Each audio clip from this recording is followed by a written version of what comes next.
Over half of people are worried they'll lose their job to AI, and they're right to be concerned. AI can already generate photorealistic videos, drive a taxi more safely than humans, and perform accurate medical diagnosis. And it's improving rapidly. Experts in the technology believe it will eventually be possible to build AI and robotic systems that will be able to do every economically important task more efficiently than humans. Most assume this will drive down wages, but the reality is more complicated. Even if wages do eventually fall, that will be preceded by a period in which automation generates a huge amount of wealth, driving wages up on average. During that period, as AI drives down the value of skills it's mastered, it'll drive up the value of skills it hasn't mastered yet. As a job seeker, your best strategy is to learn the skills that AI will make more valuable, trying to stay one step ahead of automation. It's hard to predict exactly what those skills will be, but I think an even bigger mistake would be to ignore what's happening. You shouldn't be training as a lawyer, accountant, financial analyst, actuary, writer, translator, or graphic designer right now, without giving serious thought to the effects of AI. Just as in 2015, it was possible to say that coding and data science were sectors with huge growth potential, and we advised lots of people to enter them back then, today it's possible to make similar, if not certain bets, about the skills that will put you in the best position over the next 10 years. That's what this video is about. Will I advise you to become a plumber, as many have suggested? Not quite. This video is based on chapter 8 of my new book, 80,000 hours. 80,000 hours is the length of a typical career. 40 hours a week, 50 weeks a year for 40 years. That means your career is the biggest decision you'll ever make. But most careers advice is surprisingly bad. It's just misleading cliches like follow your passion or keep your options open, and not based on any research. I spent my career to date, the last 15 years, trying to figure out how to choose the career that's best. I wanted to find out what research in psychology, economics, computer science, and even moral philosophy could tell us about how to choose a career that's both rewarding and helps tackle the world's biggest problems. This book is the culmination of everything I've learned. It covers everything from what makes for a dream job, to how to really make a difference, how to find your fit, and how to apply to jobs, even as the world gets transformed by AI. The advice has already helped thousands of people find more fulfilling and impactful jobs. You can order in the link below or by going to 80,000hours.org/book. Okay, so back to automation and what people get wrong about it. To understand how automation will change the economy in the future, we need to understand how it's transformed it in the past. In the mid-1990s, ATMs started to show up in banks. At the time, people expected that these automated tellers would soon put human bank clerks out of the job. And indeed, they were almost right. The number of clerks per branch dropped from 21 to 13. However, what they didn't predict was that this would also make it far cheaper to run each individual branch. In response, banks opened far more locations, which meant that overall employment of clerks actually increased for 2 decades. Only they now spent their time talking to customers rather than counting money. While it's commonly assumed that automation decreases wages and employment, this example illustrates 2 ways that can be wrong. First, while automation decreased the value of the skill being automated, counting money, it increased the value of other skills, talking to customers. Second, it shows that partial automation can even increase employment for people with the same job title because it makes them more productive, which in turn makes employers want to hire more of them. In this case, fewer people could run a bank branch, providing better service to the same number of customers. But there's a final twist to this story. Today, bank clerk employment is in decline.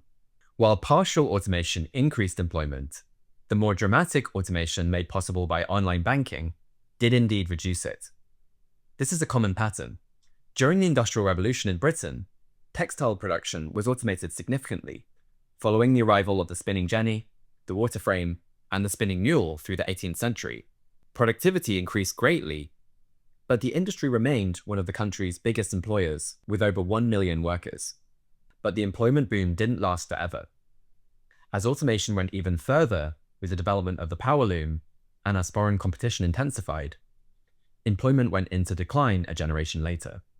A pattern of increasing then decreasing textile employment was also observed in the US in the 19th century.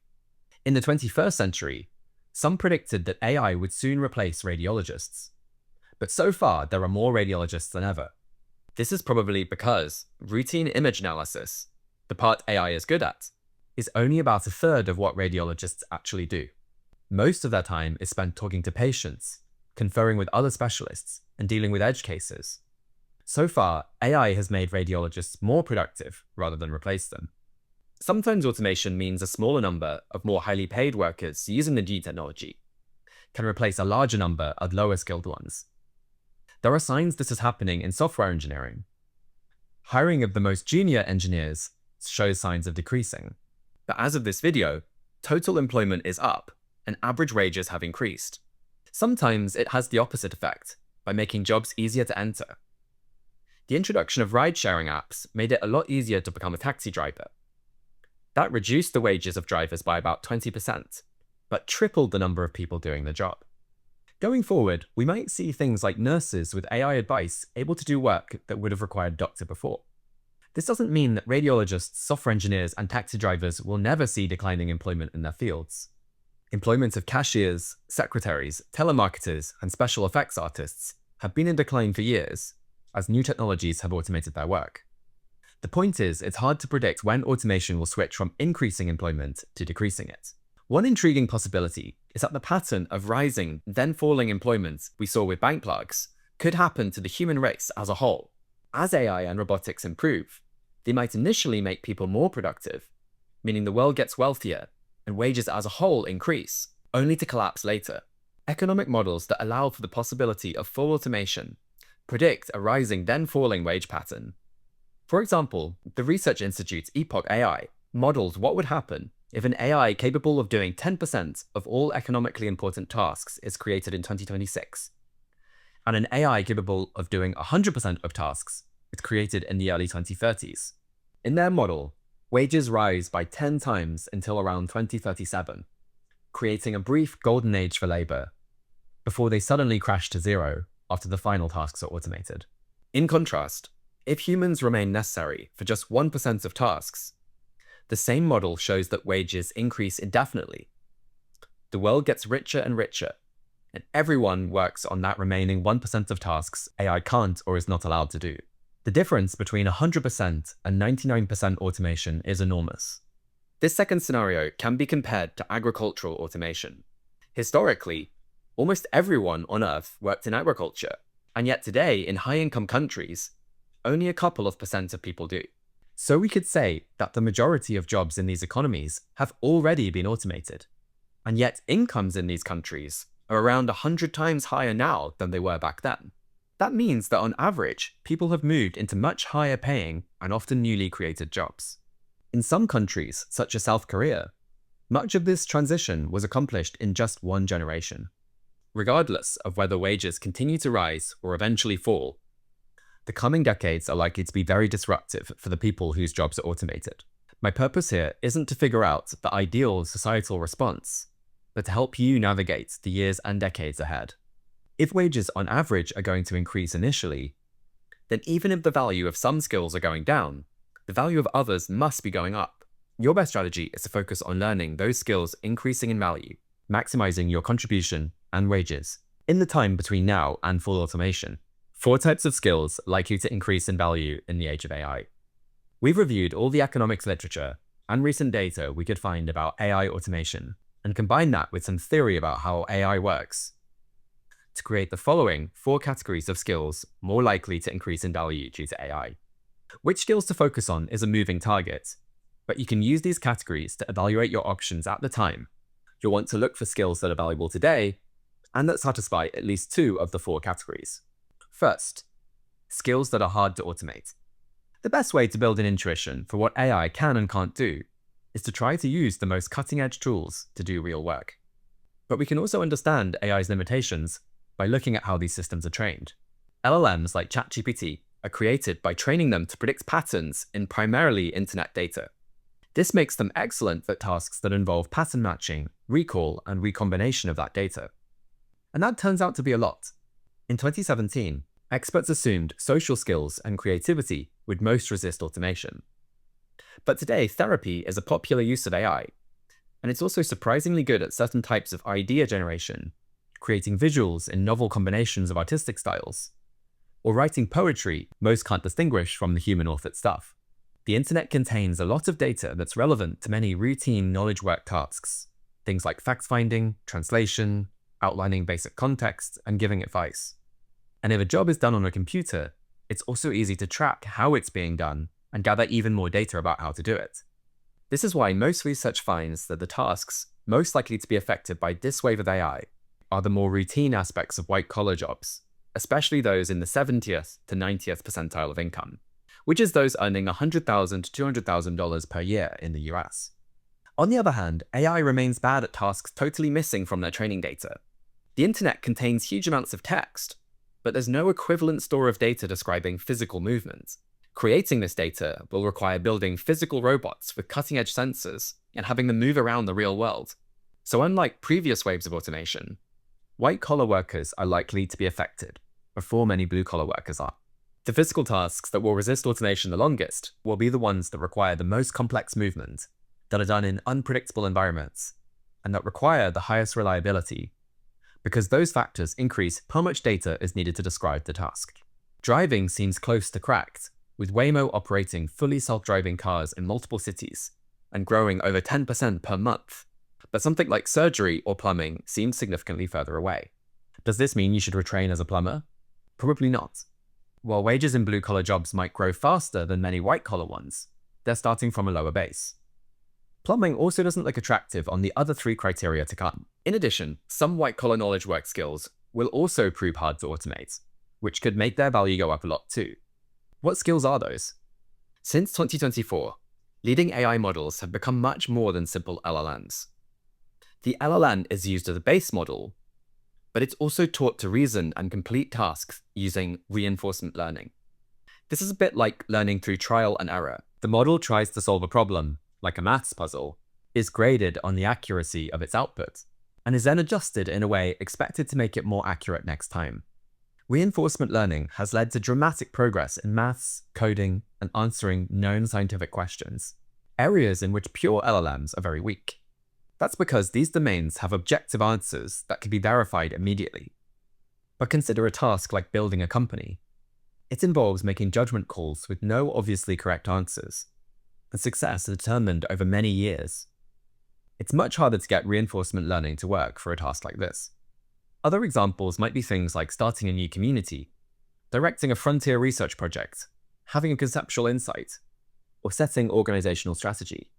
All of these require skills that aren't clearly described within internet data, but are also messy in that they lack clearly defined instructions and measurable outcomes, and also long horizon. They take time to implement and measure success. This is why AI can solve maths problems most PhDs would struggle with, but as of early 2026, is still worse than most 10-year-olds at playing Pokemon, a game which is open-ended and unfolds over days. Most real jobs consist of projects that take weeks, are open-ended, and require coordination within large teams. Something most humans would find easy, like getting a set of shelves installed in an office, still seems significantly beyond what current models are able to do. This is why so few jobs have been automated to date. This is likely to change as AI is becoming better at longer and more open-ended tasks. But it's where, absent a major paradigm change, humans will likely to continue to add value the longest. Given this, it's plausible many knowledge work organizations will become more top-heavy, with an expanded class of managers overseeing AI-enabled teams who do the more routine work. In fields like finance, this would be a continuation of longer-term trends, in which a smaller number of often higher-paid quants have replaced a larger number of discretionary traders using their judgment. Likewise, it's possible that client-facing, direction-setting lawyers and consultants will see the value of their skills go up, while the need for junior analysts shrinks. Next, in some cases, even if AI can perform a task proficiently, it might not be allowed to. I'll list some categories of tasks suggested by economists who study automation, in which people might demand human-in-the-loop. Legal liability. Someone needs to be legally responsible for important decisions, such as with chartered engineers or court lawyers. High reliability required. AI systems still make weird mistakes, so people will want human oversight. For example, imagine historians checking AI-generated research, or someone to control expensive industrial machinery, or military leadership. Professional protections. Doctors and lawyers control certifications and form powerful lobbies that could block AI applications in their fields. Preference for a human touch. Many people will prefer humans to provide certain services, perhaps as a luxury, such as with nannies, artists with compelling stories, craftspeople, and religious leaders. Physical presence needed. Many roles require someone physically present, and in some cases, people might not be willing to fully hand these responsibilities to robots for a long time, such as police or teachers. Institutional inertia. Many organizations will be slow to adopt AI, keeping humans in important jobs for longer than otherwise makes sense. For example, perhaps in government or in monopolistic companies. These factors could work to protect certain oversight positions in white-collar professions, as well as protecting certain social jobs, at least for a while. In addition, AI automation will be slowed by a lack of physical infrastructure. Even if robotics suddenly started working perfectly tomorrow, robot production today is only in the millions, so it would take many years to build the billions of robots required to do all physical jobs. Even in the digital world, lack of physical infrastructure might slow down the adoption of AI. If AGI, a human-level AI, were created tomorrow, it would probably take a ton of computing power to run it, making it prohibitively expensive to use to automate lower-paid jobs. That would mean initially its deployment would be limited to the highest value applications, like assisting with R&D. 2. The skills needed for AI deployment. In 2014, Facebook bought WhatsApp for $19 billion, back when it had 450 million users, but only 55 employees. The declining cost of software has made it easier and easier for a small group of people to rapidly build a product that can serve millions of people. Now this trend seems to be entering a new phase. Generative AI startups are growing fast even compared to the previous generation of software-as-a-service companies, themselves famous for their speedy growth. As AIs move from being reactive chatbots into proactive agents, the skills required to direct these digital workers will become increasingly valuable. You will be able to use these workers to rapidly build and iterate on new products, but you could just as easily have them help you set up a non-profit on a shoestring budget, search for new cancer drugs, or provide expert medical advice 24/7 anywhere in the world. Key skills could include things like spotting problems and deciding what to focus on, understanding different AI models and designing around their weaknesses, writing clear project specifications for AI agents to follow, understanding what users really want, designing systems to manage AI workers, including error checking, coordinating with people and bearing responsibility for results. These skills are similar to managing humans today, and there's already evidence that competent human managers are better at managing AI teams too. What's crucial is that these kinds of skills are complementary to AI. As AI gets better, they become more needed rather than less. A tailor of bespoke Neapolitan suits, descended from a long line of tailors, is not something AI can easily replicate. So it satisfies the first category. It's hard to automate. But tailoring is not complementary to AI. So while it might retain its value, it doesn't necessarily increase in value relative to other jobs. To give another example, as AI becomes better at generating solutions to scientific problems, the key question becomes what problems to direct those AIs towards. This skill in research taste is also messy and long horizon, so it seems harder for AI to learn. For both reasons, it likely increases in value as AI gets better. Other complementary skills involve knowledge of the fields needed for AI scale-up, such as AI software and hardware development, robotics development and manufacture and maintenance, the construction of data centers and factories required for these, and cybersecurity. 3. Skills that produce things people could use far more of. I only need to file my taxes once a year. So if AI can do it more cheaply, I will spend less on my accountant. I'm not going to start filing taxes more often with the money I've saved.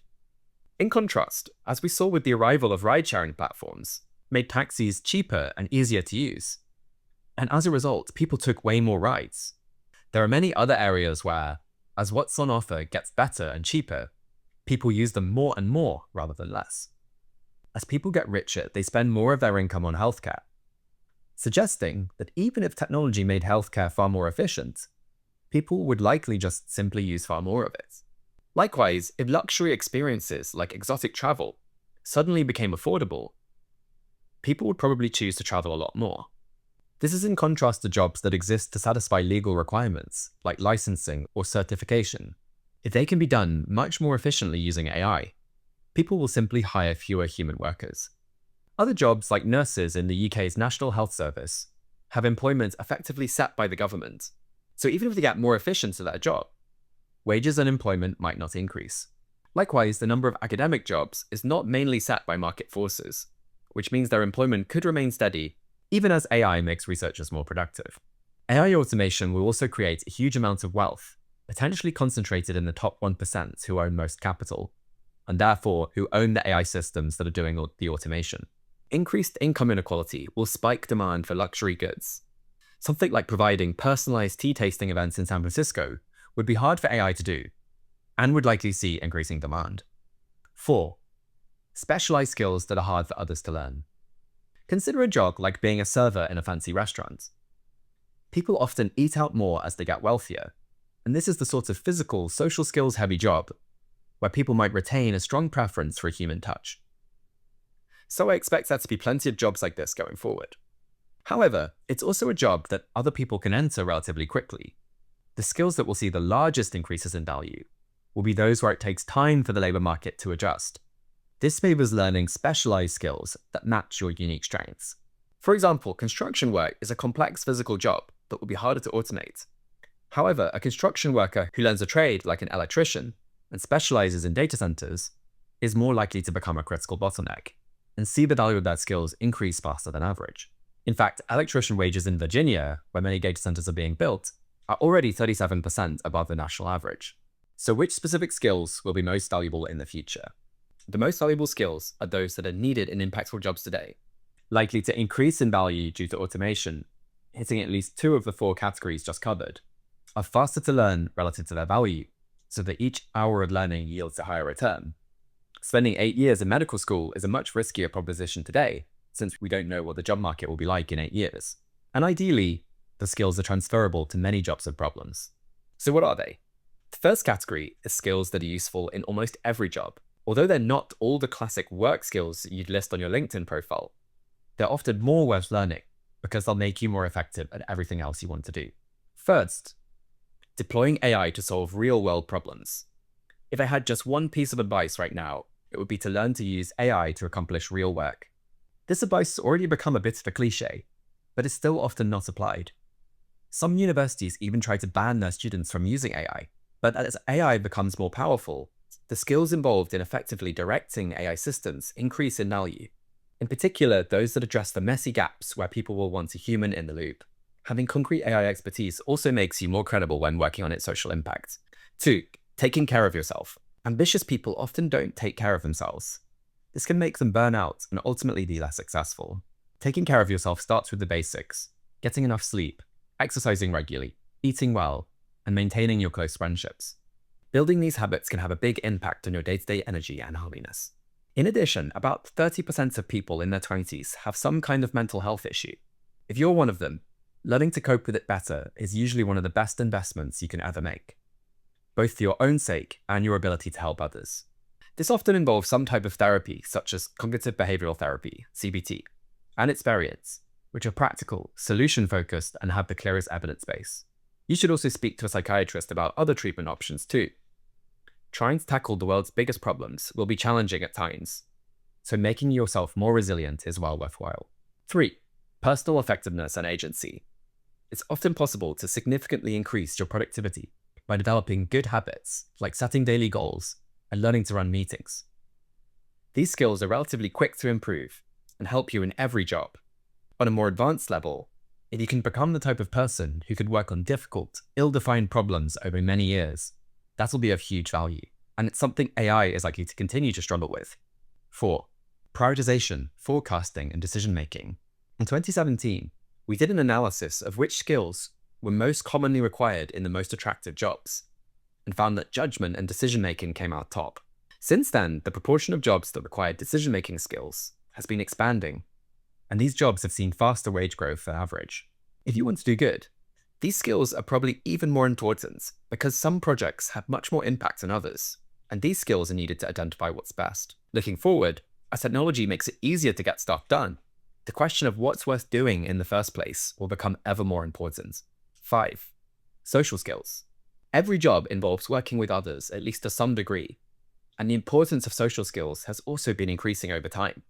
Looking forward, even though AI is good at certain types of social interaction, people will still want relationships with other people. Smaller teams of humans managing powerful AI agents will need to coordinate extremely well because their leverage will be so much greater. Social skills are also a core component of leadership and management, and vital in many of the most impactful paths, such as policy and communications roles. 6. Learning how to learn. Being able to learn things quickly is useful almost no matter what you want to do. But as technology changes faster, being able to rapidly retrain becomes ever more valuable. AI has also meant that you can get basically free 24/7 private tutoring on almost any skill, which many people say is enabling them to learn a lot faster than before. It's often worth spending some months taking the lowest hanging fruit ways to improve each of the skills listed above. But these skills are not typically what people make the main focus of their career. Here are some skills that are still highly transferable, seem relatively future-proof, and can become such a focus. First, leadership and management skills. These include people management, project management, entrepreneurship, and organizational strategy. Leadership and management skills have always been among the most valuable because they help coordinate and direct teams of people, compounding your impact. Their importance could also increase going forward as AI automates more routine knowledge work, allowing small groups of leaders to get more done than before, unlocking moonshot projects that were previously too expensive. 2. Operations management. Every organization needs people to actually run things. This isn't about big picture strategy, but rather all the day-to-day realities all organizations must handle, like recruitment, setting up financial systems, and office management. Some aspects of this skill, like more routine admin tasks, are being automated by AI, but humans are still crucial for more complex tasks that require good judgment. It's plausible operations teams will get smaller, but more organizations will be founded and they'll grow faster than before. Among the organizations we think are most impactful, these skills are highly in demand today. 3. Policy and political skills. Government has a huge influence on many of the world's most pressing problems, and individual government workers can have a surprising amount of influence on it. Looking forward, even if much routine analysis and bureaucracy gets automated, citizens will want decision makers to be real people for a while longer. That means the nebulous, long-horizon skills of understanding how the system works and getting things done in government will likely remain valuable. 4. Communications. Every organization needs skilled communicators, both internally and externally, to explain their mission and offering, and are especially in demand at the organizations we think are most impactful right now. You can also use these skills to help spread important ideas. As it becomes easier to create large volumes of reasonable-seeming content with AI, it's possible the value of creating content will go down, but the skill of figuring out what to produce in the first place will increase in importance, as will the value of having a sense of taste. Likewise, trust and an authentic relationship with your audience becomes more important. More practically, this could mean things like mastering social media, building a Substack following, PR expertise, or becoming good at running in-person events. Finally, we have some specialist areas of expertise. The skills I've already listed are useful no matter which problems you think matter in the world, but these are based on our own current focus on AI and existential risks. First, machine learning research and engineering. This is the technical side of getting AI systems to work. As AI becomes more useful, the value of making it 1% more efficient goes up rather than down. That means that even as much of ML engineering is itself getting automated, the remaining parts that only humans can do are becoming more and more valuable, as reflected by their rapidly increasing salaries. Within this skill, you could focus on the more technical aspects of AI safety research, which we believe is one of the most valuable fields of research in the world today. Many promising research ideas in that field are being bottlenecked by a lack of engineers able to implement them. Another option would be to use this skill to apply AI to important global problems, such as building AI tools to improve government decision-making. Having this skill also gives you more credibility if you decide to work on AI policy or communications. Finally, it commands huge salaries, which you can use to earn to give. One risk is that working on frontier AI development accelerates AI progress without improving society's capability to adapt. So if you learn this skill, we recommend focusing on applying it to AI safety or to the application of existing AI technology to important social problems. 2. AI governance and strategy. This means studying the potential impacts of AI and how governments, philanthropists, and other key actors can best respond to it. This is a diverse area which overlaps with many other fields, including economics, law, policy, ethics, forecasting, and macrostrategy.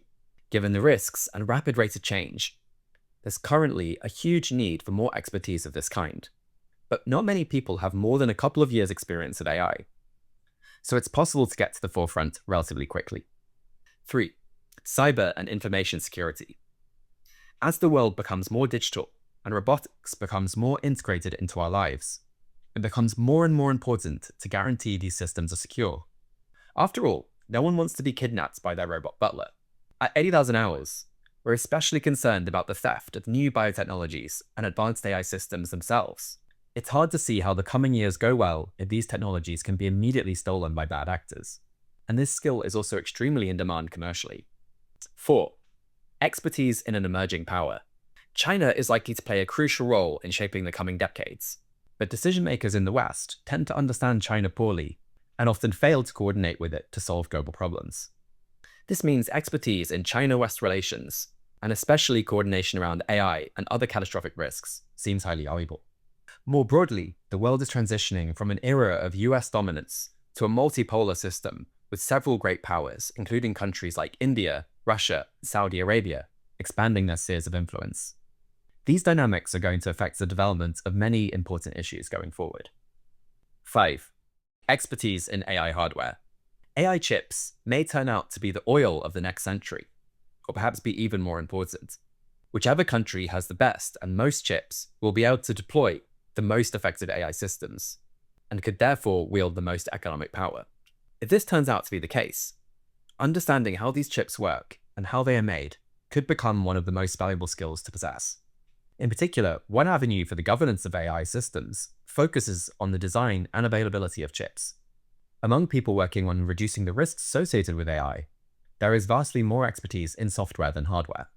Finally, here are several other valuable areas of specialist expertise, though they're less targeted at the most crucial gaps, and in some cases less transferable. Economics, especially the understanding of growth and automation, though also its general toolkit. International relations, security studies, and public policy. Applied mathematics, since those skills are useful in many other fields. Robotics development and maintenance, as well as the construction of data centers and factories. These will become huge bottlenecks, making them valuable skills, especially for earning to give. Engineering, especially for pandemic prevention. Synthetic biology and bioengineering. Certain branches of philosophy, such as moral philosophy and philosophy of mind. Certain areas of history, such as economic history, macro history, and the history of social change and important ideas. Finally, the value of skills used in jobs that require a physical presence or involve complex physical manipulation, such as those used in the police, construction, teaching, and surgery, and the skills used to provide luxury services, or where a human touch is highly valued, like a mediator, conference organizer, artist, or bespoke craftsperson, will probably keep pace with the rest of the economy, though won't obviously outpace it. Which combinations of skills are best? After thinking about which skills will be most valuable in general, it's worth thinking a little about the combinations that could prove especially useful. In a widely cited paper, the economist David Demmin shows that outside of computer technology, jobs requiring mathematical skills have represented a decreasing share of employment and have had below average wage growth for decades, while jobs involving social skills have grown more than average.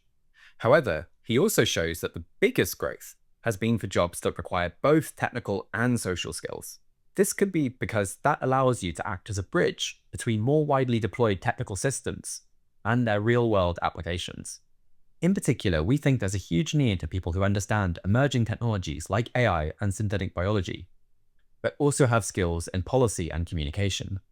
You should also think about whether to focus on one main skill or build a portfolio of several. In some areas, success is more a matter of being exceptional at one thing. For example, a salesperson is mainly judged on how many sales they bring in. And so in those kinds of areas, you should focus most of your efforts on that core skill. Having one impressive achievement also usually opens more doors than having several moderate ones.